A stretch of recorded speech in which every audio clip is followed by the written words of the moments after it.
अस्सलाम वालेकुम, मैं अरबाब जहांगीर। आप देख रहे हैं प्रोग्राम व्यापार। पाकिस्तान के तवानाई के शोबे में अब बड़ी तब्दीलियां रूनुमा होने जा रही हैं, जहां हुकूमत नहीं बल्कि हम ये देख रहे हैं कि आवाम खुद अब इस सिलसिले में क़यादत करती हमें दिखाई दे रही है। और अब हम ये देख रहे हैं कि आहिस्ता आहिस्ता लोग सोलर एनर्जी पर शिफ्ट होते जा रहे हैं। चूँकि तेल महंगा हो चुका है, LNG इस वक्त लोगों की पहुँच से बिल्कुल बाहर हो चुकी है और लोगों के पास जब ज़ाहिर कोई ऑप्शन नहीं बचा, भारी भरकम बिजली के बिलों ने आवाम की कमर तोड़ कर रख दी, तो फिर लोगों ने सूरज की रोशनी का ही सहारा लिया है, जिसका नतीजा भी ये निकला है कि सिर्फ चंद सालों में पाकिस्तान में 50 गीगावाट से ज्यादा सोलर सिस्टम नस्ब हो चुके हैं। ये अवामी इनकलाब फॉसिल फ्यूल की तलब कम करने, सनतों को नई राहें देने और शहरियों को सस्ती बिजली की उम्मीद देने में कामयाब रहा है। पाकिस्तान तवील अरसे तक तेल और गैस पर इन्हिसार करता रहा, लेकिन अब सोलर, हाइडल और न्यूक्लियर तवानाई की फराहमी 2021 से अब तक तकरीबन 50% बढ़ गई है, जबकि खाम तेल की पैदावार गुज़िश्ता दहाई में 25% कम हो गई है। अब हुकूमत के लिए परेशान कुन बात यह है कि मार्च 2025 तक गैस के शोबे का सर्कुलर डेट 3.2 ट्रिलियन रुपए तक पहुंच गया है। सनती तवानाई का इस्तेमाल 2024 में 21% कम हुआ है और कोयले का इस्तेमाल भी आहिस्ता आहिस्ता कम हो रहा है, क्योंकि ये महंगा है। अगर हम गाड़ियों के शोबे की बात करें तो इलेक्ट्रिक गाड़ियों में तरगीबात अब ट्रांसपोर्ट को बरकी बनाने में मदद दे रही है और दूसरी जानिब जो इस वक्त हमारा एग्रीकल्चर सेक्टर है उसमें भी आहिस्ता आहिस्ता इनकलाब आ रहा है। किसान सोलर पंप इस्तेमाल करके डीजल और ग्रिड पर इन्हिसार कम कर रहे हैं। 2017 से पाकिस्तान ने 50 गीगावाट से ज़्यादा सोलर की सलाहियत को इंपोर्ट किया है, जिससे घरों, खेतों और सनतों के लिए एनर्जी सस्ती हुई है और काबिल एतमाद हुई है। अब ये जाहिर करता है कि पाकिस्तान की एनर्जी इस वक्त दुनिया की एक नए मरहले में पाकिस्तान की तवानाई दाखिल हो चुकी है, और ऐसा मरहला जिसकी क़यादत हम खुद आवाम के हाथों में देख रहे हैं और जिसमें इस्लाहात और मजबूती के वाज़े आसार नज़र आते हैं। लेकिन यहाँ पर अब ज़ाहिर कई सवालात भी इस वक्त मौजूद हैं कि हुकूमत अभी सोलर टैक्स की जानिब भी बढ़ रही है, जिसका अमली मुजाहरा हमने बजट 2025 में भी देखा, जब हुकूमत की जानिब से सोलर सिस्टम पर पहले 18% टैक्स की तजवीज़ आयद की गई, लेकिन फिर बाद में उसको 10% किया गया। तो यहाँ पर कुछ चैलेंजेस भी इस वक्त हुकूमत के सामने मौजूद हैं, कैसे इस सोलर सिस्टम को डील करना है। चूँकि जब लोग बहुत बड़ी तादाद में ऑफ ग्रिड हो रहे हैं तो फिर ऑन ग्रिड लोगों का इस वक्त बड़ा नुकसान हो सकता है। अब क्या क्या ऑप्शन हुकूमत के पास मौजूद हैं, इस पर हम बात करेंगे। डॉक्टर खालिद वलीद साहब एनर्जी एक्सपर्ट हैं, हमारे साथ मौजूद हैं। डॉक्टर साहब, बहुत शुक्रिया प्रोग्राम के लिए, आपने वक्त निकाला। अब हम देख रहे हैं हर थोड़े दिन में नए फिगर सामने आते हैं, सोलर पर बहुत तेजी के साथ लोग शिफ्ट हो रहे हैं। हुकूमत ने टैक्स 10% आयद किया, उसका भी कोई खास फर्क पड़ा नहीं है। तो अब ये सिचुएशन कहाँ जा रही है पाकिस्तान के एनर्जी सेक्टर की?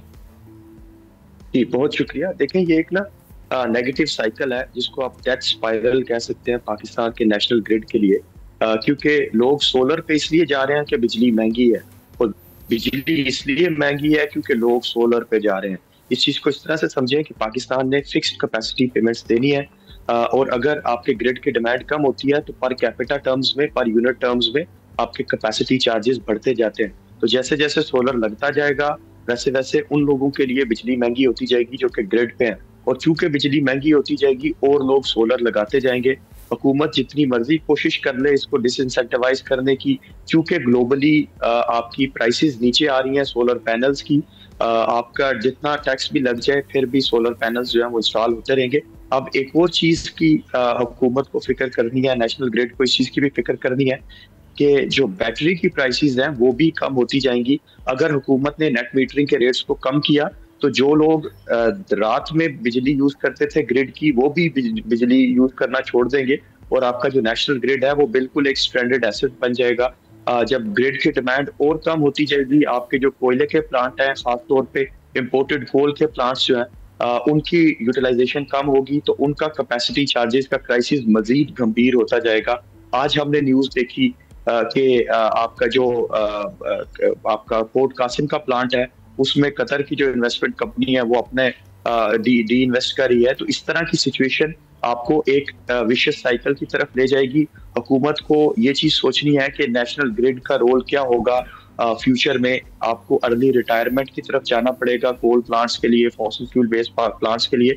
तो मेरे मुताबिक sunrise on the distributed generation या सोलर पैनल्स और sunset on the fossil fuel based power plants, इस तरह की कोई अप्रोच होनी चाहिए ताकि आप कंज्यूमर्स को भी फायदा दे सकें और साथ में आप अपने ग्रिड को भी देख सकें। दूसरी चीज, आपको अपने इंडस्ट्रियल कंज्यूमर्स को जो है वो सिर्फ अफोर्डेबल इलेक्ट्रिसिटी प्रोवाइड नहीं करनी, बल्कि आपको क्लीन इलेक्ट्रिसिटी प्रोवाइड करनी है, क्योंकि CBAM carbon border adjustment mechanism जैसे इनिशिएटिव आगे जाके फ्यूचर में कार्बन इंटेंसिव इंडस्ट्री पे टैक्स लगेगा ईयू में, और जो कार्बन लो कार्बन इंडस्ट्री है उनको फायदा होगा। तो पाकिस्तान को इस चीज में भी कम्पीट करना है। और फिर ईवीज का जो बूम आने वाला है आगे जाके, सोलर बूम को तो शायद हुकूमत ने इग्नोर कर दिया था, वो एकदम से अनरेवल हुआ। ईवी का भी बूम इसी तरह से अनरेवल होगा। और आपको ये देखना है कि क्या ईवी को आप कोयले के प्लांट से लाके रिचार्ज कर रहे होंगे या ईवी को आप रिन्यूएबल एनर्जी के साथ चार्ज कर रहे होंगे। तो मेरे ख्याल से वे फॉरवर्ड ये है कि हम ईवी को रिन्यूएबल से चार्ज करें ताकि ईवी का जो स्पिरिट है इलेक्ट्रिक व्हीकल का वो बरकरार रह सके। और साहब, इसमें जो जनरेशन कंपनीज हैं या डिस्ट्रीब्यूशन कंपनीज हैं, अब उनका रोल कितना इंपॉर्टेंट हो जाएगा, खासतौर पर वो कंपनीज जो अगले 1-2 सालों में प्राइवेटाइज हो जाएंगी। हम के इलेक्ट्रिक को 20 साल से प्राइवेटाइज देख रहे हैं, लेकिन वहाँ पर हम देख रहे हैं अभी भी वो नेशनल ग्रिड से ही अपनी अच्छी खासी 2000 मेगावाट बिजली ले रही है। 3 मजीद डिस्कोस को हम प्राइवेटाइज करने जा रहे हैं। तो उसके बाद ये चैलेंजेस हमारे लिए बढ़ते जाएंगे या फिर अंडर कंट्रोल रहेंगे? चूँकि प्राइवेटाइज करने के बाद फिर हुकूमत बहुत हद तक उसमें ज़ाहिर है मुदाखलत नहीं कर सकती, उन पर अपनी पॉलिसीज़ को इम्पोज नहीं कर सकती। तो ये मुमकिन कैसे हो सकेगा? देखिए, हमारा जो इलेक्ट्रिसिटी का सेक्टर है वो एक प्रिंसिपल पे खड़ा है जो कि बड़ा घिसा पिटा है इकोनॉमिक्स में, जिसकी वजह से 1930s का ग्रेट डिप्रेशन आया था। वो है supply creates its own demand. Supply लगा दी गई है, उसने अपनी डिमांड खुद बनानी थी जो कि नहीं बनाई जा सकी। स्पेशल इकोनॉमिक जोन्स नहीं चल सके। तो अब आपकी डिमांड चूंकि नीचे आ रही है, तो ये जो सप्लाई आपने खड़ी की है इसको आपको अर्ली रिटायर करना होगा। इन जनरेशन कंपनीज को अपनी री इन्वेस्ट करना होगा, इन पावर प्लांट्स को रीपर्पस करना होगा। आपकी आपकी रिन्यूएबल एनर्जी प्लांट्स हैं उनको, और डिस्ट्रीब्यूशन कंपनीज की जो प्राइवेटाइजेशन है उसको मेरे ख्याल से हमें ऑल टुगेदर रिकंसिडर करना है कि हम किस तरह से कंपेटिटिव मार्केट्स की तरफ जा सकते हैं कि डिस्ट्रीब्यूशन कंपनीज एक दूसरे के साथ कम्पीट करें।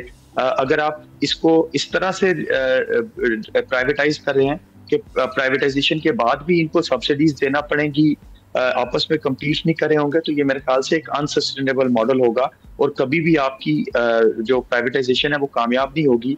और खास तौर पे आपको टैरिफ के रजीम को भी चेंज करना होगा। ज्यादा कंजम्पशन को इंसेंटिवाइज करें ताकि लोग ज्यादा बिजली कंज्यूम करें अगर हमने ग्रिड को बचाना है। नहीं तो सभी लोग जो है वो डिस्ट्रीब्यूटेड जनरेशन की तरफ आएंगे। और साथ साथ में आपको अपने पेट्रोलियम सेक्टर को भी लिंक करना है।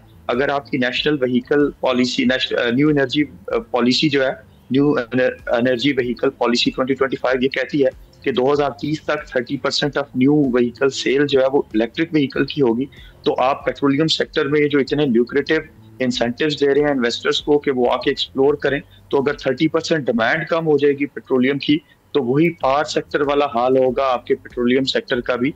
तो आपको ईवीज को, सोलर पैनल्स को, बैटरीज को खास तौर पे इक्वेशन में रख के लॉन्ग टर्म प्लानिंग करनी है ताकि हम स्ट्रैंडेड एसेट्स की तरफ ना जाएं और हमारी इकोनॉमी, एनर्जी, एनवायरनमेंट एक तालमेल के साथ अलाइनमेंट में चल सकें, तब जाके पाकिस्तान एक डेवलपमेंटल पाथ पे हो। तो डॉक्टर साहब, अगर हमारे नेशनल ग्रिड को टोटल रिन्यूएबल पर शिफ्ट होना है तो ये कितना लॉन्ग टर्म प्रोसेस होगा, जो इसमें फिर पूरे मुल्क की अलग अलग जो कंपनीज़ हैं जो मुख्तलिफ शहरों या सूबों को सर्व कर रही हैं, उनका क्या रोल होगा, उन्हें क्या करना पड़ेगा और फिर ये इनिशिएट कहाँ से किया जाएगा? यानी ये किसी एक मखसूस कंपनी को एक टेस्ट केस के तौर पर इसको शुरू करना पड़ेगा या फिर ये पैरेलल तमाम के तमाम मुल्क में एक साथ भी हो सकता है? देखिए, 100% रिन्यूएबल्स तो अभी बड़ी दूर की बात है। आपको अभी सिर्फ ये देखना है कि या तो कैपेसिटी को यूटिलाइज करें या फिर उनको अर्ली रिटायर करें ताकि आपकी जो एक्सेस कैपेसिटी चार्जेस हैं इनको कम किया जा सके। हाँ, अगर आपने रिन्यूएबल बेसिस पे जाना है तो उसका एक ही हल है कि आपको कम्युनिटी ग्रिड्स बनाने होंगे, डिस्ट्रीब्यूटेड जनरेशन की तरफ जाना होगा। ये जो आपका नेशनल ग्रिड का मॉडल है जो कि बेस लोड के आर्गुमेंट पे बिल्ड करता है, ये अब पुराना हो चुका है। अब आपको स्मार्ट ग्रिड्स की तरफ जाना होगा, ट्रांसमिशन सिस्टम में इन्वेस्टमेंट लानी होगी। इन्वेस्टमेंट इस तरह से लानी है कि वो बैटरी स्टोरेज पे आए, आपकी जो ग्रिड लेवल बैटरी स्टोरेज है वो इंस्टॉल हो और हम जो है वो अपने रिन्यूएबल पोटेंशियल को हार्नेस कर सकें। पाकिस्तान में ग्रिड लेवल बैटरी स्टोरेज का एक बड़ा अच्छा जखीरा मौजूद है सोडियम की फॉर्म में, NaCl। अगर आप केवड़ा को जो है वो पोटेंशियल को हार्नेस करते हैं और NaCl की एक इंडस्ट्री बना के सोडियम आयन बैटरीज पे इन्वेस्ट करते हैं, तो मेरे ख्याल से फ्यूचर में हम ग्रिड लेवल बैटरी स्टोरेज लगा के बड़ा अच्छा पोटेंशियल हार्नेस कर सकते हैं। और इसी तरह से आपको डिस्ट्रीब्यूशन कंपनीज को भी इस तरह से डिजाइन करना है कि वो अपने डिस्ट्रीब्यूटेड जनरेशन कंज्यूमर से बिजली खरीद सकें और कार्बन क्रेडिट्स की मार्केट में कार्बन क्रेडिट्स भी अर्न कर सकें, एक नए सोर्स ऑफ रेवेन्यू के तौर पे, ताकि वो जो ग्रिड की डिमांड कम हो रही है उसको फुलफिल किया जा सके। और फिर डिस्ट्रीब्यूशन कंपनीज को अपने मॉडल्स इस तरह बनाने हैं कि बल्क कंज्यूमर्स जो है, इंडस्ट्रियल कंज्यूमर्स, वो ज्यादा अट्रैक्ट हो सकें और रेजिडेंशियल कंज्यूमर जो है वो सोलर के थ्रू अपनी डिमांड को मीट करें, तब जाके आपका एक सस्टेनेबल मॉडल जो है वो बनेगा। सही। और डॉक्टर साहब, ये जो कार्बन क्रेडिट्स की अर्निंग की आपने बात की, ये कितना मुश्किल मैकेनिज्म है? क्या इसमें चूंकि आप कम्युनिटीज़ की बात कर रहे हैं, तो जो हमारी सिविल सोसाइटी है, क्या इसमें कॉमन मैन भी पार्टिसिपेट कर सकता है? तो वो कैसे, उसके लिए उसको क्या एफर्ट करनी पड़ेगी? ये क्या मास लेवल पर भी ये प्लान इम्प्लीमेंट हो सकता है? देखिए, हमारी डिस्ट्रीब्यूशन कंपनीज, चूंकि उनका बिजनेस मॉडल कभी भी इस तरह से नहीं है कि वो नए रेवेन्यू स्ट्रीम्स को देखें, कम्पीट नहीं कर रहे, तो वो कभी भी इस तरह के पोटेंशियल को देखते नहीं है। हालांकि पाकिस्तान की जो डिमांड नीचे आई है इलेक्ट्रिसिटी की, वो सोलर पैनल्स की वजह से आई है, और उसकी वजह से आपने कई कोयले के प्लांट कम रेट्स पे चलाए हैं, विच मीन आपकी एमिशन बहुत हद तक कम हुई है। अगर उस पोटेंशियल को हार्नेस किया जाता और डिस्ट्रीब्यूशन कंपनीज वो कार्बन क्रेडिट्स खरीदती हैं, और उसका जो रेवेन्यू आ रहा है, जिस तरह से पाकिस्तान की central power purchasing agency renewable energy power plants के जो कार्बन क्रेडिट्स हैं उसमें से 50% का रेवेन्यू शेयर करती है, और उसका जो बेनिफिट है वो टैरिफ में रिफ्लेक्ट होता है। इसी तरह से डिस्ट्रीब्यूशन कंपनीज भी ये वाला मॉडल ऑप्ट कर सकती थी, लेकिन फ्यूचर में मुझे पूरी उम्मीद है कि हुकूमत जो है वो इस मॉडल को ऑप्ट करते हुए डिस्ट्रीब्यूटेड जो जनरेशन सोलर है और उससे जो डिस्प्लेसमेंट हो रही है आपके fossil fuel based power plants की, उसको उसके कार्बन क्रेडिट्स जो है अर्न करेगी, और उसका जो बेनिफिट है वो कंज्यूमर्स तक जाएगा। रही बात इंडिविजुअल कंज्यूमर्स की, उसका बेनिफिट शायद बड़ा कम होगा, लेकिन अगर वो डिस्ट्रीब्यूशन कंपनीज खरीदती हैं मैस लेवल पे, तो उसका बेनिफिट जो है वो स्केलेबल होगा, और वो कंज्यूमर्स तक जो है वो ट्रांसफर किया जा सकता है। डॉक्टर साहब, चूँकि अब ज़ाहिर है पाकिस्तान से आप भी COP30 में शिरकत के लिए जाएंगे, तो मैं चाह रहा हूँ एक आखिरी सवाल ज़रा उससे मुतालिक भी आपसे कर लिया जाए कि COP29 और COP30 के दरमियान जो पाकिस्तान ने एक और इस वक्त सैलाब और उसके नुकसान को बर्दाश्त किया है, तो अब पाकिस्तान को एनुअली 50 से 60 अरब डॉलर की इस वक्त फाइनेंसिंग की ज़रूरत है। पाकिस्तान को अभी तक सिर्फ मुख्तलिफ मनसूबों की मद में 50 करोड़ डॉलर ही मिल सकें, तो अपना केस किस मौसर अंदाज से पाकिस्तान इस वक्त रखेगा? कोई प्रॉस्पेरिटी प्लान इस वक्त तरतीब दे दिया गया है जो कि ज़रा मौसर अंदाज में पेश किया जा सके दुनिया के सामने? जी देखें, बिल्कुल, अभी जो दुनिया का क्लाइमेट फाइनेंस मॉडल है वो ग्रांट बेस्ड फाइनेंस से मार्केट बेस्ड इनिशिएटिव पे जो है वो शिफ्ट हो रहा है, पर्टिकुलरली जब से यूएसए ने विड्रॉ किया फ्रॉम पेरिस एग्रीमेंट। तो अब बैंकेबल प्रोजेक्ट्स जो हैं कंपीट करना पड़ता है आपको क्लाइमेट फाइनेंस मॉडल में। तो एक मॉडल ये है कि आप कंपीट करें, दूसरा ये है कि आप अपने मुल्क में डोमेस्टिक ऐसे इनिशिएटिव्स लेके आए ताकि आपका जो ग्लोबल क्लाइमेट फाइनेंस है वो अट्रैक्ट हो सके। एक बड़ी अच्छी चीज जो कि क्लाइमेट वल्नरेबल फोरम के प्लेटफॉर्म से आई है वो क्लाइमेट प्रॉस्पेरिटी प्लान है।